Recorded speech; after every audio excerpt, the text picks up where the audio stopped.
Dios le bendiga, hermanos, y todos aquellos que nos están viendo a través de este canal de la iglesia.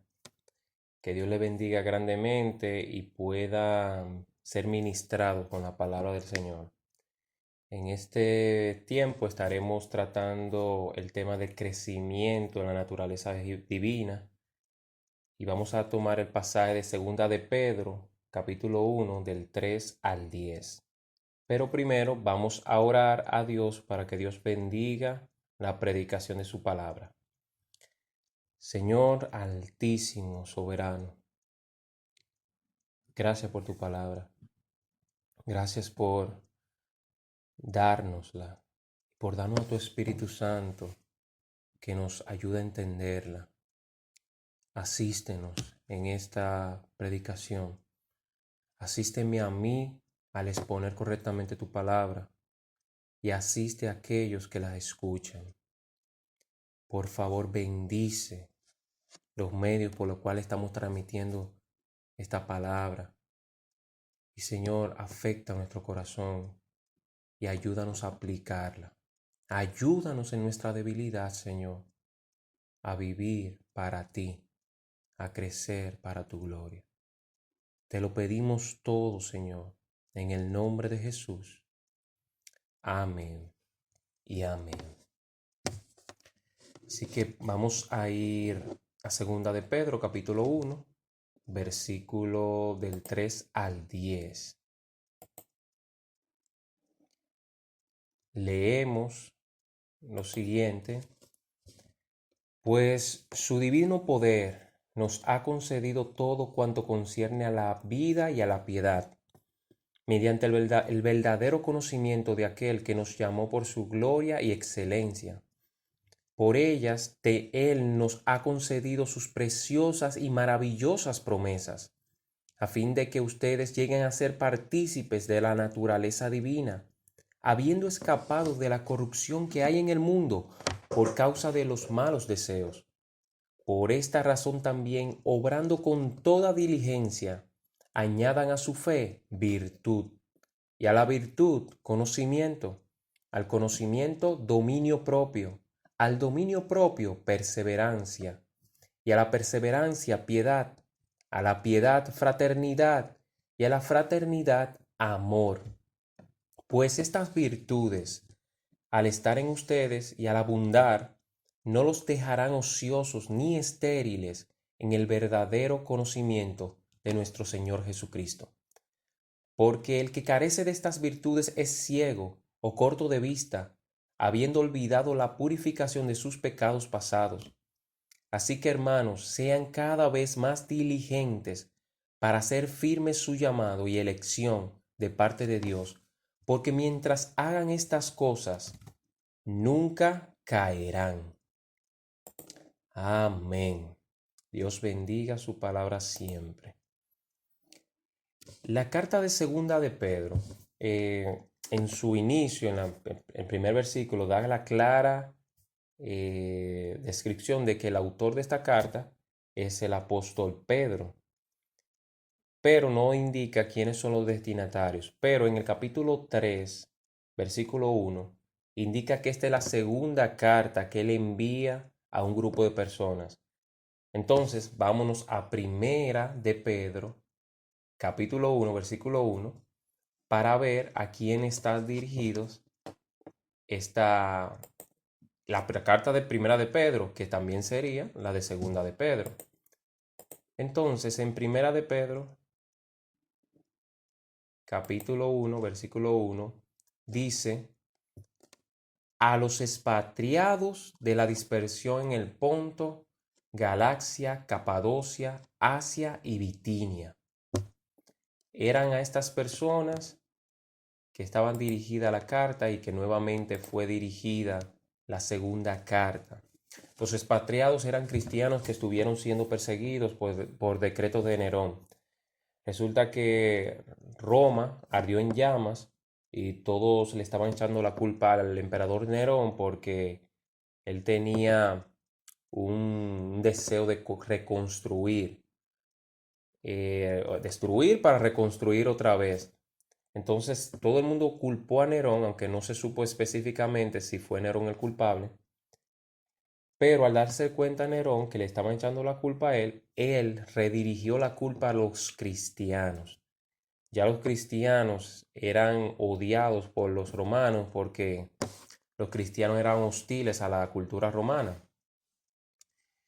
Entonces Nerón esparció la idea rápidamente de que los cristianos habían prendido fuego a la ciudad. Como resultado, una intensa persecución en contra de los cristianos comenzó y pronto se esparció a lo largo del Imperio Romano en lugares como Ponto, Galacia, Capadocia, Asia y Bitinia, impactando a los cristianos, a quienes Pedro le llama peregrinos. Estos cristianos necesitaban fortalecimiento espiritual ante esa persecución, y de eso es lo que se trata la primera carta de Pedro, de fortalecer a los cristianos que estaban pasando por persecución. Pero en la segunda carta tiene otro propósito, que uno podría decir también parte de fortaleza, pero es otro propósito realmente para esos cristianos que estaban ahí expatriados. Y ese propósito lo podemos ver al final de esta carta, en el capítulo 3, versículo del 17 al 18, que leemos: Por tanto, amados, sabiendo esto de antemano, estén en guardia, no sean arrastrados por el error de hombres libertinos, no sea que arrastrados por el error de hombres libertinos caigan de su firmeza. Antes bien, crezcan en la gracia y el conocimiento de nuestro Señor y Salvador Jesucristo. A Él sea la gloria, ahora y hasta el día de la eternidad. Amén.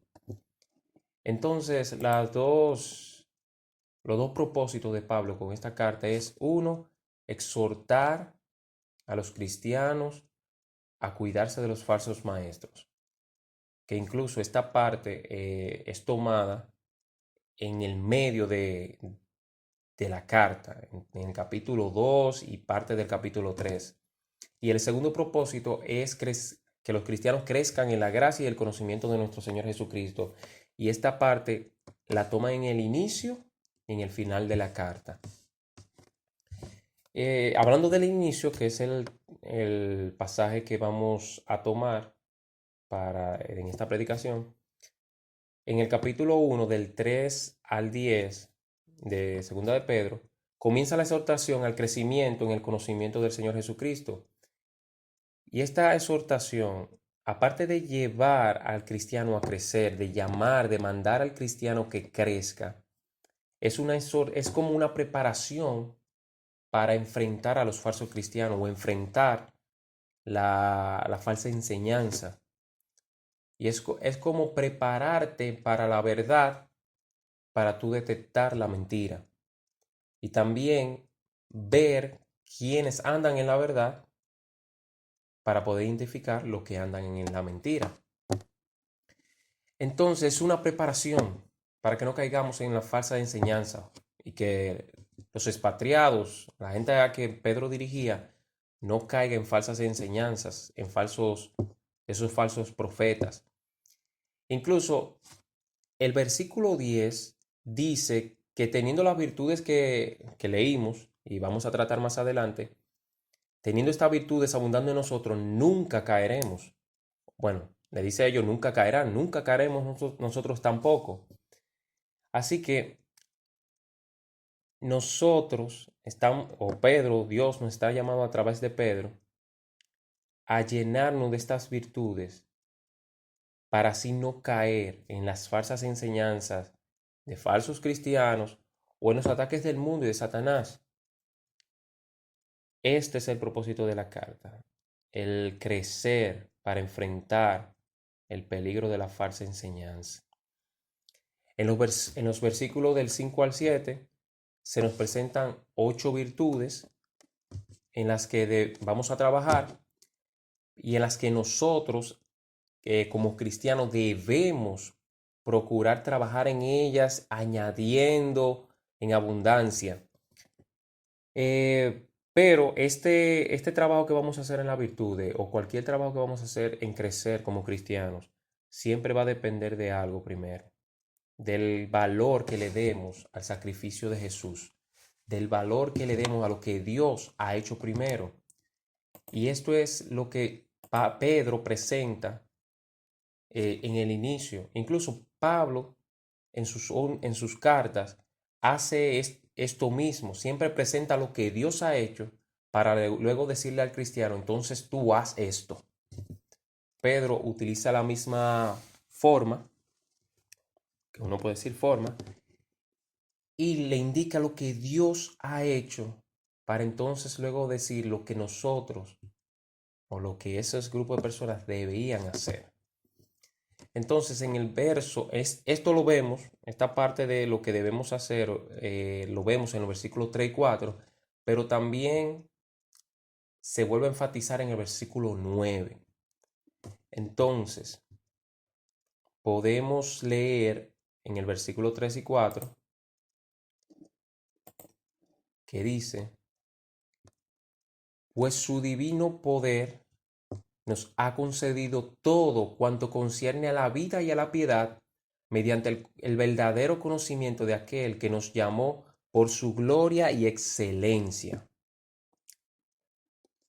Como dice, se nos ha dado todo lo que necesitamos. Todo lo que necesitamos para vivir con reverencia, lealtad y obediencia, se nos ha dado. Para vivir con lealtad y obediencia a Dios se nos ha dado. Tenemos todo lo necesario para vivir en santidad hasta el fin. Aquel que no persevere en este asunto de la fe, de ser cristiano, da a demostrar que nunca tuvo un conocimiento verdadero del Señor Jesucristo, nunca tuvo una relación con Él, nunca creyó de verdad en Él. Pero aquellos que sí creemos, aquellos que sí hemos tenido una buena relación, no importa la persecución que venga, y los cristianos que estaban ahí, a los que Pedro le dirigió la carta, no importa la persecución que tuvieran, ellos iban a permanecer firmes. Y nosotros no importa la presión de Satanás, los golpes de Satanás, el mundo y el viejo hombre que quiere llevarnos a desobedecer a Dios. Nosotros vamos a estar firmes en la fe y en la santidad, en la obediencia al Señor. ¿Por qué? Porque todas las cosas concernientes a la vida se nos ha dado. A la vida y a la piedad se nos ha dado. ¿Y qué más dice? Dice, seguimos leyendo, por ellas Él nos ha concedido sus preciosas y maravillosas promesas. Preciosas y maravillosas promesas. En otra versión dice grandísimas promesas. Un comentario de un pastor, predicador llamado John Bunyan, él dice acerca de las promesas del Señor lo siguiente. Él dice, el camino de la vida está tan cubierto con las promesas de Dios que es imposible dar un paso sin pisar una de ellas. Esta es una realidad. Estamos llenos de promesas. No sé cuántas promesas en la Biblia hay. Estuve investigando y vi y decían como 3000 y tantos promesas. Y hay un pastor una vez que decía, óigame, hay tantas promesas que en la Biblia que usted puede orar una por ellas y no le bastaría el tiempo para orar. El tiempo no le daría para orar por tantas promesas. Así que tenemos preciosas, hermosas promesas, que son esas promesas las que no hacen huir de la corrupción del mundo, no hacen desechar lo que el mundo no quiere dar. Como dicen, a fin de que ustedes lleguen a ser partícipes de la naturaleza divina, habiendo escapado de la corrupción que hay en el mundo por causa de los malos deseos.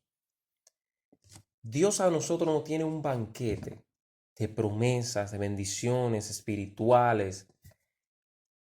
Un gran banquete que no es necesario que nosotros vayamos al mundo a comer basura, la basura del mundo, a comer el veneno del mundo, a comer la condenación del mundo. No, tenemos en Dios lo suficiente para vivir feliz, para vivir en gozo, en abundancia, en plenitud. Tenemos en Dios.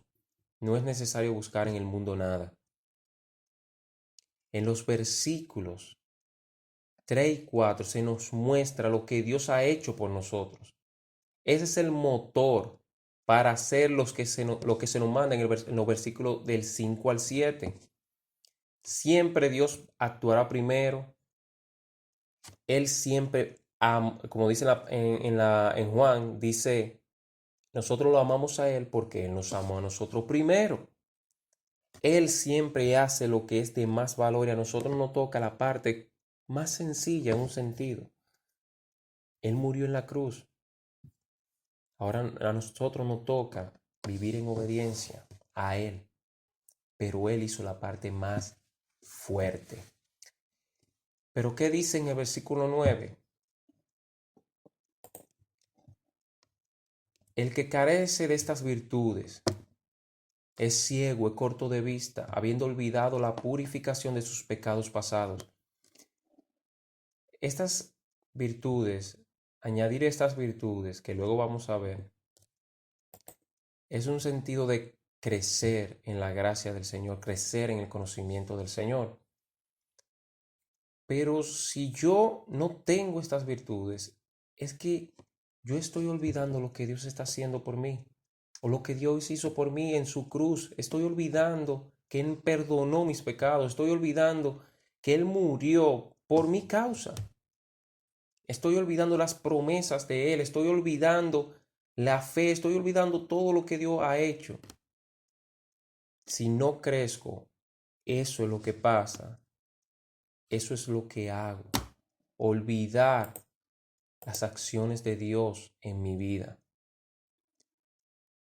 Pero si tú recuerdas sus acciones, si tú eres de aquellos que valoran el sacrificio de Cristo, entonces recuerda lo que Dios ha hecho y podemos entonces nosotros seguir con la frase del versículo 5 que dice, por esta razón. Por lo que Jesús ha hecho, por lo que Dios ha hecho, por esta razón, entonces, obrando con toda diligencia, añadan. Obrando con toda diligencia, añadan. Esta parte de añadir,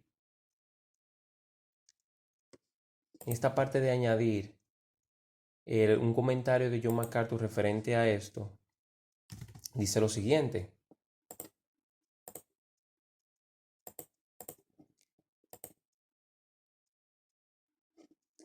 Él dice lo siguiente. Es decir, hacer el esfuerzo máximo. La vida cristiana no se vive para la honra de Dios sin esforzarse como es debido.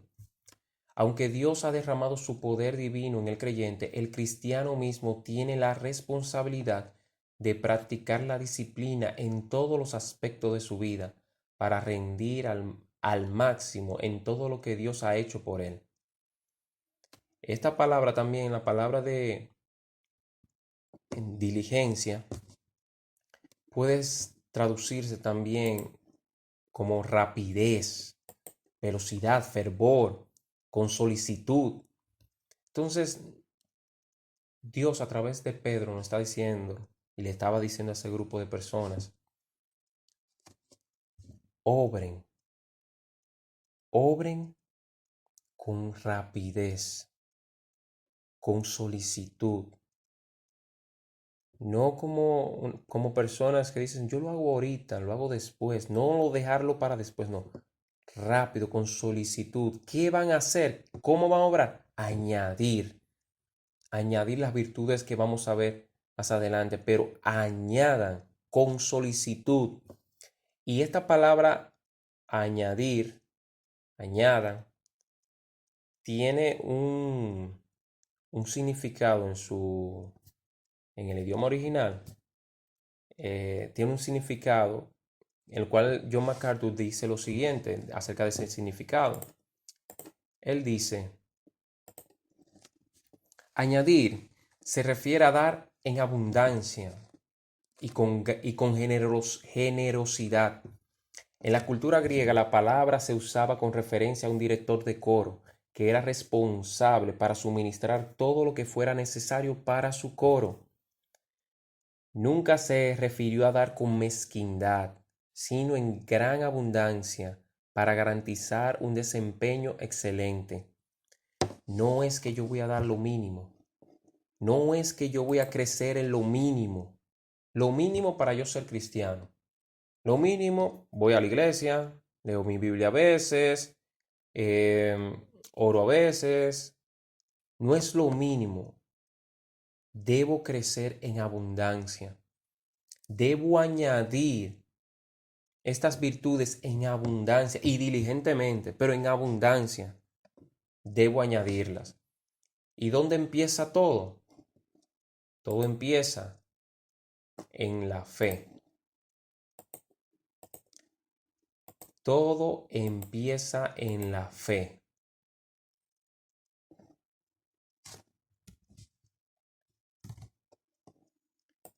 La fe es un don de Dios. En la fe es que tú y yo estamos parados, firmes en el Señor. Sin la fe no estuviéramos aquí, sin la fe no estuviéramos adecuándonos a la palabra del Señor. Y por eso es necesario que aquellas personas que están viendo esta predicación, que no han creído, no se han convertido al Señor, si tú no crees, te insto a que creas. Dios se hizo hombre. Se hizo hombre para sufrir, morir por tus pecados. Tú te has rebelado contra Dios, pero necesitas un perdón de Él y Él está dispuesto a dártelo. Tú necesitas ir a Él, pedir perdón, clamar por esa fe para que te sea otorgada. Si no crees, eres condenado porque no has creído en el nombre del unigénito Hijo de Dios. Pero si sí crees, no tienes condenación, porque no hay condenación para los que siguen al Señor, para los que andan en el Espíritu del Señor. Así que todo comienza en la fe. Todo comienza en la fe. Debes creer en el Señor Jesucristo, que Él puede salvarte. La fe es un don de Dios. No proviene de nosotros, lo dice Efesios. Eso no es de nosotros, eso viene por gracia, un favor del Señor. Pero nosotros debemos ocuparnos de nuestra salvación. Aquí Pedro está diciendo a la fe, algo que se te dio, tú debes añadir algo, tú debes hacer el esfuerzo para añadir.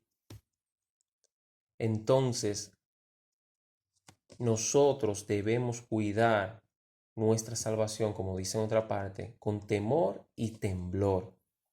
Un comentario de un predicador llamado Johann Albrecht Becher dice lo siguiente acerca de este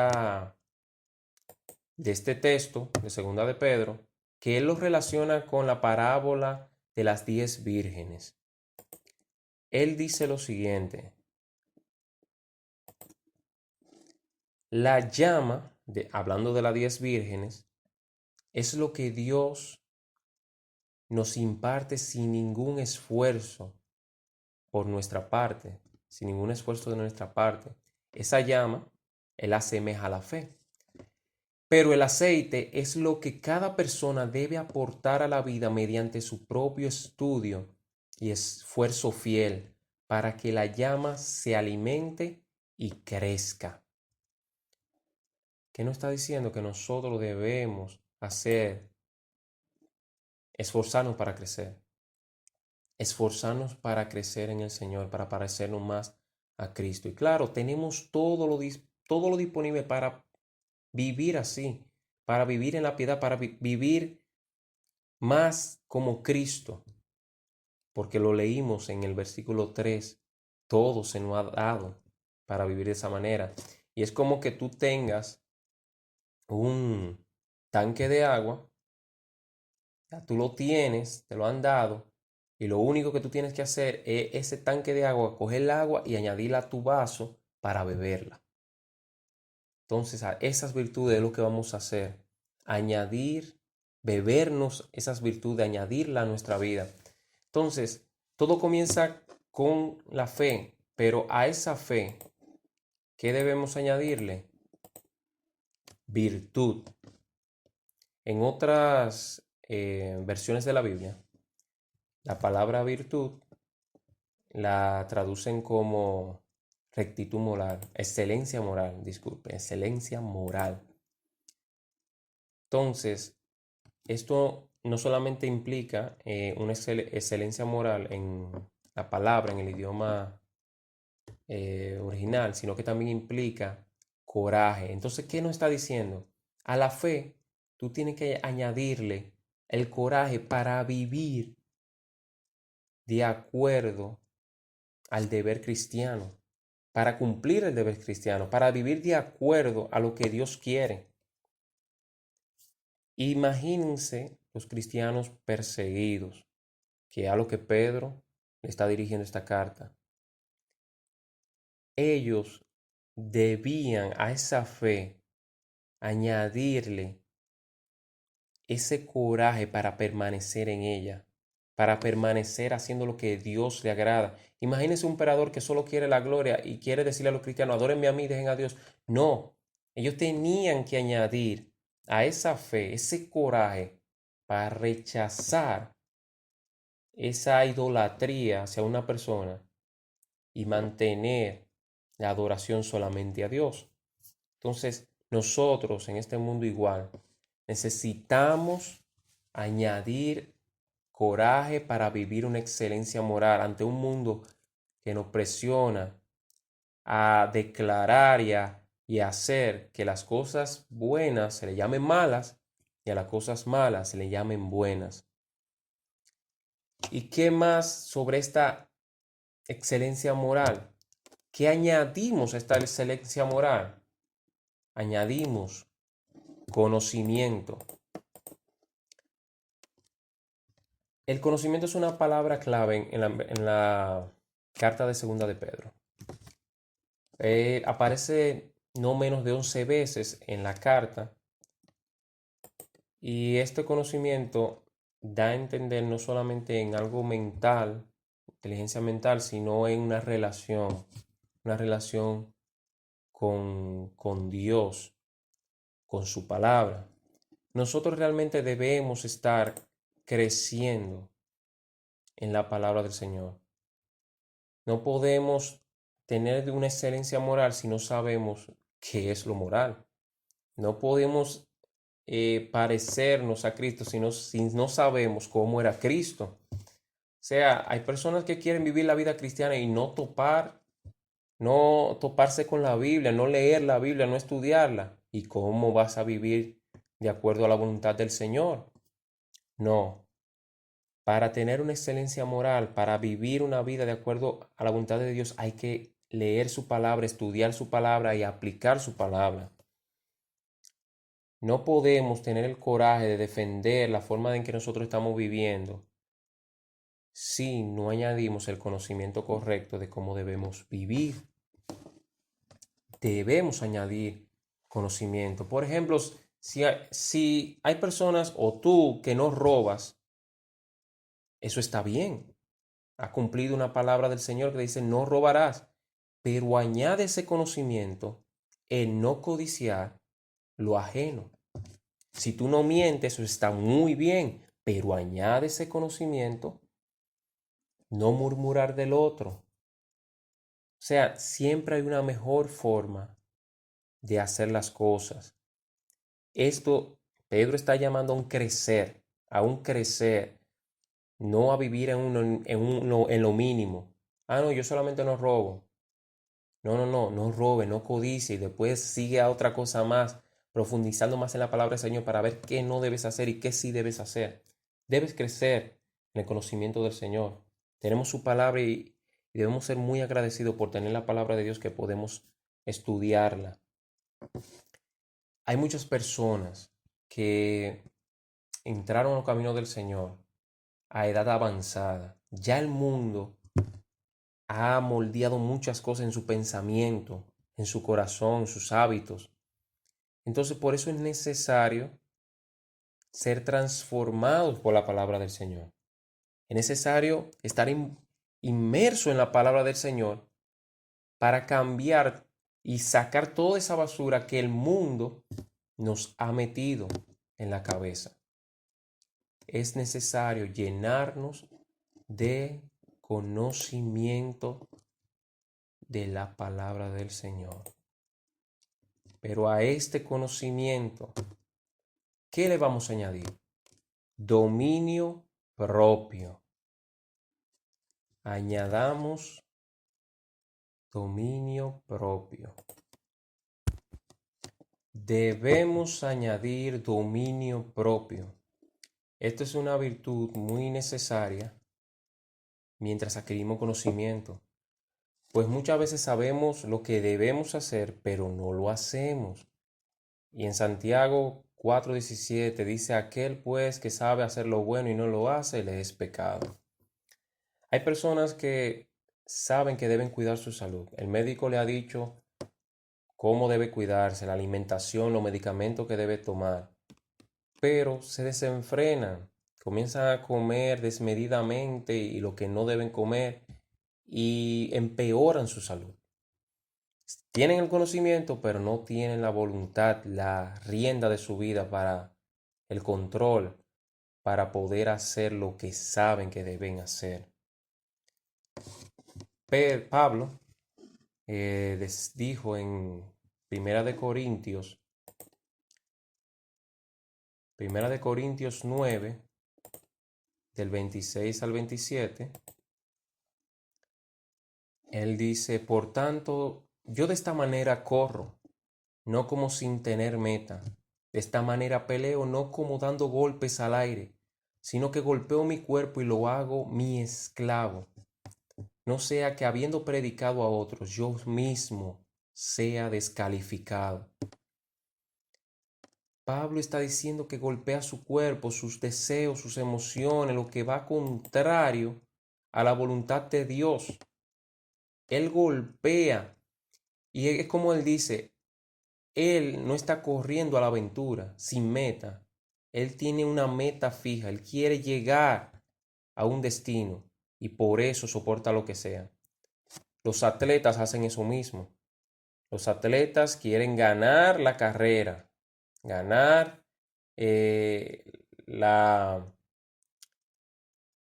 la competencia que tienen.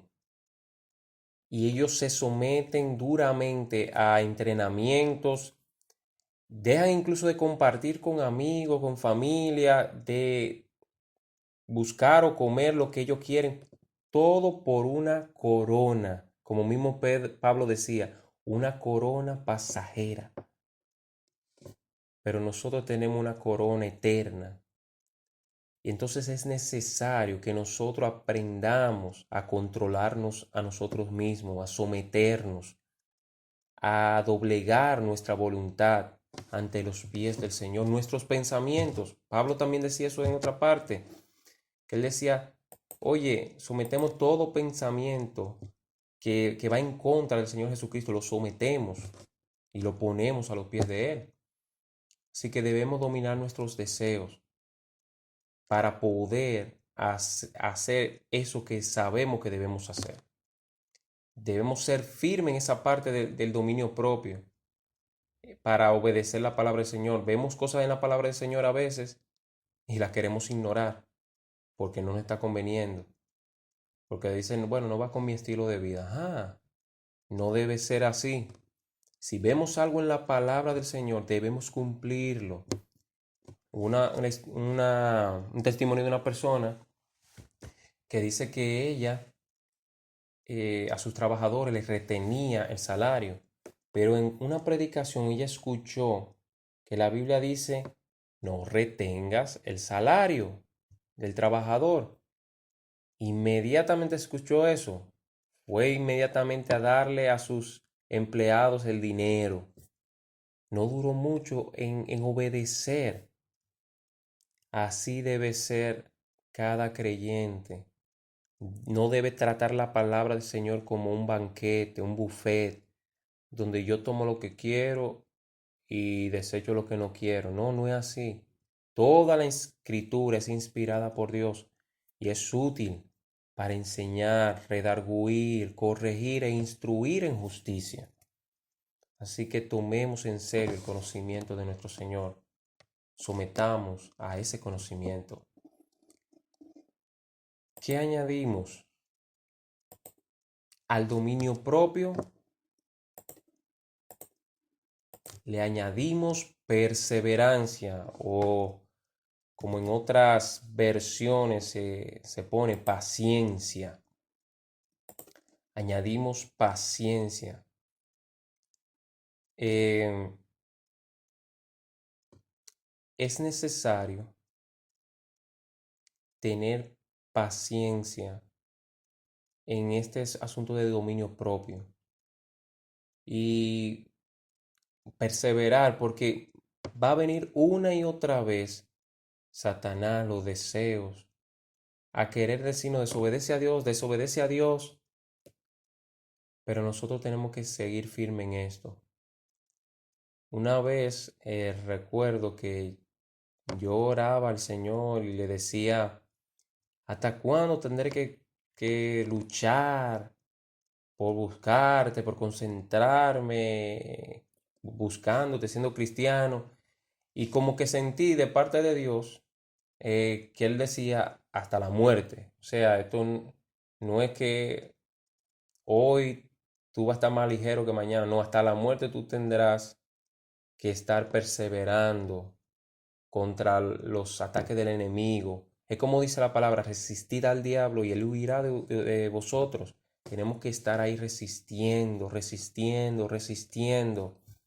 Debemos ser perseverantes en dominarnos, en tener control de nosotros, para someternos al conocimiento que estamos añadiendo de la palabra del Señor. Entonces, ¿queremos una excelencia moral? Hay que perseverar, eso no se logra de la noche a la mañana. Usted no va, usted ahora se convierte al cristiano y mañana ya usted es completamente diferente, perfecto, no. Y eso es una cosa que muchas personas no entienden, la gente del mundo, que cuando alguien se convierte, ya dicen, comete un error, dice, ah, pero mira, ese cristiano, que mira lo que hizo y lo que hace. Todavía no hemos llegado a la perfección, cometemos nuestros errores, cometemos nuestras fallas, pero vamos hacia la perfección. Eso procuramos y debemos perseverar en procurar eso a pesar de que podamos caer en algún momento u otro. Perseverar, perseverar en la fe, en la obediencia hacia el Señor, al Señor. ¿Qué añadimos a esa paciencia, a esa perseverancia? Piedad. Entonces, hay un comentario de William Barclay acerca de la piedad, la palabra piedad en su idioma original. Él dice lo siguiente: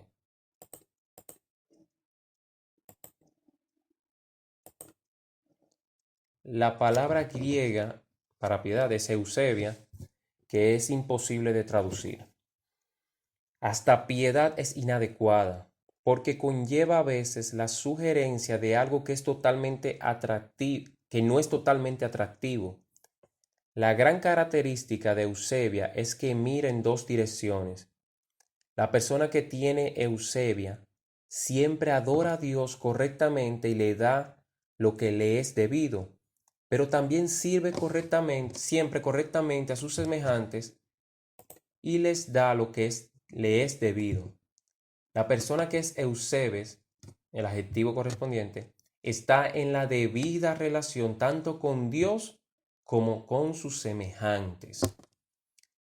Entonces, debemos nosotros añadir esta devoción, este servir a Dios en nuestra vida y el servir a nuestros semejantes. Es lo que lo resumió Jesús en amar a tu prójimo, amar a Dios sobre todas las cosas, perdón, y amar a tu prójimo como a ti mismo. Esto es piedad y esto debemos añadirlo a nuestra vida. Y a esta piedad le seguimos añadiendo fraternidad, o en otras palabras, o en otras versiones, amor fraternal. Leíamos en piedad que va en dos direcciones, hacia Dios, el servir a Dios y también el servir a los hombres, a tratar a los hombres. Entonces, aquí, como enfatizando mejor, te está diciendo, oye, tienes que amar a Dios, sí, pero no te descuides de los hombres, no te descuides de tus hermanos, tienes que amar a tus hermanos. No podemos vivir esta vida como llaneros solitarios. Hubo una persona, ahora no me acuerdo quién, pero él decía, Dios no salva a llanero solitario, algo así que dice, Dios no salva a una persona para estar sola. No, Él salva a iglesia. Incluso en Efesios capítulo 4 dice que Dios ha dotado de dones, ministerios, para mantener la unidad de la iglesia, que la iglesia crezca en unidad y en amor. Entonces, nosotros estamos llamados a amarnos como hermanos, los unos a los otros, amarnos. Jesús dijo en Juan 13:35, en esto conocerán todos que sois mis discípulos, si tenéis amor los unos con los otros. Y Juan dijo en el capítulo 4, versículo 20, que si alguien dice yo amo a Dios pero aborrece a su hermano, es un mentiroso, porque el que no ama a su hermano a quien ha visto, no puede amar a Dios a quien no ha visto. Entonces nos está llamando a darle importancia al amor al hermano. Eso debemos tenerlo muy pendiente. Hay hermanos nuestros que sufren y nosotros debemos tenderle la mano. Nosotros debemos estar con los que lloran y debemos estar con los que ríen. Así que muestre amor a su hermano. Quite las divisiones, quite el rencor, el no perdonar. Y ame a su hermano, muéstrele ese afecto. ¿Y dónde termina todo eso? Todas estas virtudes, aunque no son las únicas virtudes que en la Biblia se nos manda a agregar en nuestra vida. Pedro sí ha tomado estas virtudes para presentárselas a este grupo de cristianos, pero no es lo único que nos manda Dios. Ahora, ¿dónde terminan todas estas virtudes? En amor. Y este no es cualquier amor, es un amor ágape. Si ustedes no entienden un poco de esta parte, en los griegos diferenciaban el amor en tres amores, creo que era. Un amor eros, que era un amor entre las relaciones de pareja. Un amor filial, que es como si uno dijera en español te quiero, como un amor más menor. Pero está el amor ágape, un amor sin condición. No importa lo que pase, no importa nada. Ese es el amor que Dios ha mostrado hacia el pecador. Que dice la palabra de Dios que siendo nosotros pecadores, Cristo murió por nosotros. Ese amor Dios quiere que nosotros tengamos, que nosotros añadamos. Ese amor que Dios derrama, Dios lo demuestra derramando o haciendo salir su sol sobre justos e injustos, derramando su lluvia sobre justos e injustos. Así que nosotros debemos mostrar amor a nuestros enemigos. Debemos mostrar amor a los perdidos, el amor de Dios de salvación. No solamente debemos procurar el bien a los que no hacen el bien o a nuestros familiares, que nosotros pensamos mucho en eso, sino también a aquellos que nos hacen mal o aquellos que en un sentido no conocemos. Debemos mostrar ese amor. Hay una persona que perdió a su hijo era misionero y fue uno de los 5 jóvenes misioneros muertos por los indios Aucas en Ecuador. Una noche este padre de este muchacho oró al Señor diciendo: Señor, déjame vivir lo suficiente para haber salvados a los que dieron muerte a estos chicos y que pueda echar mis brazos alrededor de ellos y decirles que los amo porque ellos aman a mi Cristo. Ese es el amor que Dios nos manda a tener, el amor al que nos ha hecho daño. Así que dice la Biblia, si tenemos estas virtudes, pues estas virtudes al estar en ustedes y abundar, no los dejarán ociosos ni estériles en el verdadero conocimiento de nuestro Señor Jesucristo. La vida del cristiano no es una vida estéril, no es una vida sin fruto, ni es una vida holgazana. Es una vida de trabajo en el crecer en el Señor, en buscar agradar al Señor. Si queremos glorificar al Señor, Jesús nos dijo la forma, o una de las formas. Él dijo en Juan 15:8, en esto es glorificado mi Padre, en que llevéis mucho fruto y seáis así mis discípulos. ¿Y cómo vamos a llevar frutos? Creciendo en estas virtudes, creciendo en esta gracia del Señor Jesucristo. Así que hagamos caso a la ordenanza de Dios a través del apóstol Pedro y añadamos abundantemente, añadir abundantemente estas virtudes a nuestra vida. Porque haciendo esto, no caeremos jamás, como dice Pedro. Así que oremos al Señor para que Dios bendiga grandemente su palabra y nos haga ser obedientes en este llamado que nos hace, y no llamado, un mandato que nos hace de obedecer, de añadir, de crecer en el conocimiento de Él. Amén. Oramos al Señor. Padre eterno, Dios de gloria, inmenso, Señor, nos has dado todo lo concerniente a la vida y a la piedad, nos ha dado. Gracias. Esta palabra es buena, es hermosa, pero que no se quede solamente en lo hermoso en nuestra mente, sino que sea vivida en nuestro corazón, en nuestra vida diaria. Que nosotros planifiquemos el crecer para ti. Que vayamos añadiendo más y más virtudes que están en Jesús en nuestra vida.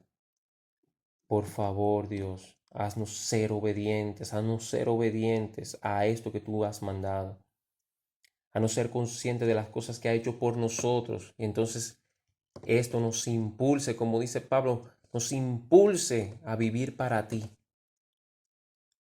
que has muerto y resucitado por nosotros. Ayúdanos, Señor, y aquel que no te conoce, puedas tú tratar en su corazón, puedas tú llevarlo al arrepentimiento. Dios, por favor, salva, Señor, que entiendan que en ti tienen esperanza.